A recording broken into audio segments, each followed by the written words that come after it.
میرے فرمائیے بزرگ جب ہوتے ہیں تو میں ان کے سامنے نہیں بولتا ہوں. سر. آج شیخ الاسلام مولانا تقی عثمانی صاحب نہیں ہے، اس لیے میں بات کہ اگر مدارس وہ بنے جیسے ہونے چاہیے، اس ملک کو مدارستان ہی ہونا چاہیے. بہت شکریہ. بہت شکریہ وزیر اعظم پاکستان محترم محمد شہباز شریف کا، اور field marshal chief of defence forces army chief محترم حافظ سید عاصم میر صاحب کا، تمام کابینہ کے حضرات، جتنے بھی حضرات تشریف لائے، میں بہت شکریہ ادا کرتا ہوں کہ آپ حضرات نے ہمیں موقع دیا علماء کرام کو آپ کے ساتھ بیٹھنے کا، آپ کی گفتگو سننے کا. میں اس موقع پہ 4-5 باتیں بہت مختصر عرض کرنا چاہتا ہوں. سب سے پہلی بات یہ کہ ہمارا ملک جس جنگ سے گزر رہا ہے، جن حالات سے ہم گزر رہے ہیں، چاہے وہ معاشی ہوں، سیاسی ہوں، مقامی ہوں، بین الاقوامی ہوں، اس میں سب سے بڑی ضرورت اس کی تھی کہ ہماری سیاسی قیادت اور فوجی قیادت ایک پیج پہ ہو. تو میں اللہ تعالیٰ کا بھی شکر ادا کرتا ہوں، اور آپ دونوں حضرات کا بھی بہت شکریہ ادا کرتا ہوں کہ آپ حضرات جس طریقے سے اکٹھے ہو کر چل رہے ہیں، یہی ہمارا آئین ہے، یہ ہماری دین ہے، یہ ہماری شریعت ہے، اور پوری قوم کو اس پہ شکر ادا کرنا چاہیے. اور وزیر اعظم صاحب کو یاد ہوگا کہ 2017 میں یا 2018 میں آپ کے پاس آیا تھا یہی فریاد لے کر کہ آپ سب کو ایک پیج پہ ہونا چاہیے. تو الحمدللہ آپ حضرات اکٹھے ہوئے، اللہ تعالیٰ بہت برکت عطا فرمائے. دوسری بات یہ کہ اس وقت میں ہماری جو 5 فورسز ہیں، ان کے جو سپہ سالار ہیں، ان کے جو سربراہ ہیں، اللہ تعالیٰ نے وہ ہمیں حافظ قرآن عطا فرمائے ہیں. پوری قوم کو اور پورے تمام علماء کرام کو اس کا شکریہ ادا کرنا چاہیے، اللہ تعالیٰ کا شکر ادا کرنا چاہیے. یہ بہت بڑی بات ہے. کیا دنیا میں کوئی ایسی فوج ہے جس کا آرمی چیف حافظ قرآن، کوئی ایک واحد ایٹمی فوج پاکستان کی، اس کا جو سپہ سالار ہے وہ حافظ قرآن ہے. صرف حافظ قرآن نہیں بلکہ عالم قرآن بھی ہے، قرآن مجید کو جانتا بھی ہے، ترجمہ بھی جانتا ہے، تفسیر سے بھی واقف ہیں، اور اس سے استدلال کیسے کرنا ہے یہ بھی آپ حضرات نے سن لیا. وَأَمَّا مَا يَنْفَعُ النَّاسَ فَيَمْكُثُ فِي الْأَرْضِ، اتنا بڑا استدلال ہے. اللہ تعالیٰ بہت جزائے خیر عطا فرمائے.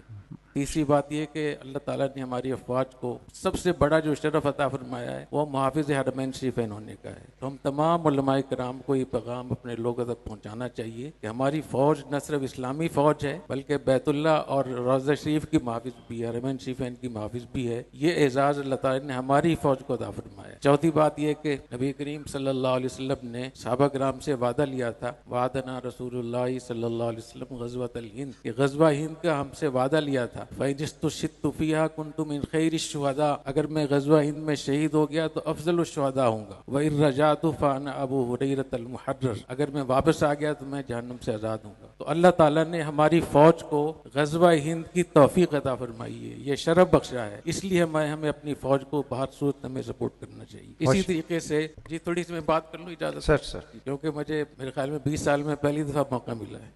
جی میرے بزرگ جب ہوتے ہیں تو میں ان کے سامنے نہیں بولتا ہوں. سر. آج شیخ الاسلام مولانا تقی عثمانی صاحب نہیں ہے، اس لیے میں بات فتنہ خوارج، اس کے بارے میں 42 احادیث ہیں، اور نبی کریم صلی اللہ علیہ وسلم نے یہ واحد فتنہ ہے جس کے بارے میں بہت تفصیل سے بیان فرمایا. اس فتنے سے لڑنے کے لیے، اس کی سرکوبی کے لیے اللہ تعالیٰ نے فیلڈ مارشل صاحب کو اور ہماری افواج کو منتخب فرمایا ہے. یہ بہت بڑی فضیلت ہے. آپ صلی اللہ علیہ وسلم نے ارشاد فرمایا لئن ادرکتہم لأقتلنہم قتل عاد، اگر خوارج سے میری ملاقات ہو گئی تو میں ان کو ایسے قتل کروں گا جیسے قوم عاد کو قتل کیا. ایسی آپ نے یہ بھی ارشاد فرمایا کہ خوارج یہ اٹھتے رہیں گے اور اللہ تعالیٰ ان فتنے کو ختم کرتے رہیں گے. تو میں اپنی افواج کو بشارت دیتا ہوں کہ یہ فتنہ جلد ختم ہو جائے گا. یہ نبی کریم صلی اللہ علیہ وسلم کا ارشاد ہے کہ یہ ختم ہو جائے گا، اٹھے گا پھر ختم ہوگا، اٹھے گا پھر ختم ہوگا. تو جو لوگ اس فتنے کو دبانے کے لیے، سرکوبی کے لیے کام کر رہے ہیں، چاہے ہماری فورسز ہوں یا ہمارے دوسرے لوگ ہوں، ان سب کو میں بشارت دیتا ہوں کہ اس میں شریک ہوں. اگر ہم شریک ہو گئے تو ہمارے لیے بہت بڑی عزت ہوگی، بہت بڑا اعزاز ہوگا، ورنہ اللہ تعالیٰ اس فتنے کو ضرور ختم کریں گے. تو فتنہ خوارج کو ختم کرنے کے لیے اس وقت میں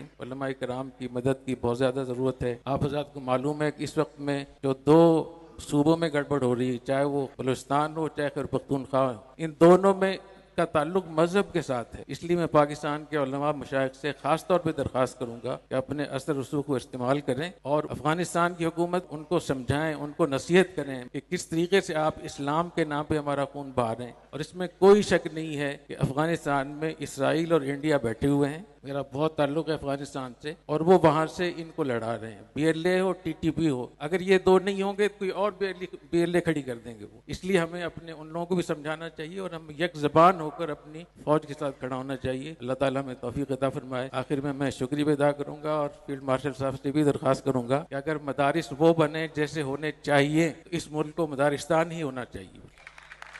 بہت میرے فرمائیے بزرگ جب ہوتے ہیں تو میں ان کے سامنے نہیں بولتا ہوں. سر. آج شیخ الاسلام مولانا تقی عثمانی صاحب نہیں ہے اس لیے میں بات کہ اگر مدارس وہ بنے جیسے ہونے چاہیے اس ملک کو مدارستان ہی ہونا چاہیے. بہت شکریہ. بہت شکریہ وزیر اعظم پاکستان محترم محمد شہباز شریف کا اور field marshal chief of defence forces army chief محترم حافظ سید عاصم میر صاحب کا، تمام کابینہ کے حضرات، جتنے بھی حضرات تشریف لائے، میں بہت شکریہ ادا کرتا ہوں کہ آپ حضرات نے ہمیں موقع دیا علماء کرام کو آپ کے ساتھ بیٹھنے کا، آپ کی گفتگو سننے کا. میں اس موقع پہ 4-5 باتیں بہت مختصر عرض کرنا چاہتا ہوں. سب سے پہلی بات یہ کہ ہمارا ملک جس جنگ سے گزر رہا ہے، جن حالات سے ہم گزر رہے ہیں، چاہے وہ معاشی ہوں، سیاسی ہوں، مقامی ہوں، بین الاقوامی ہوں، اس میں سب سے بڑی ضرورت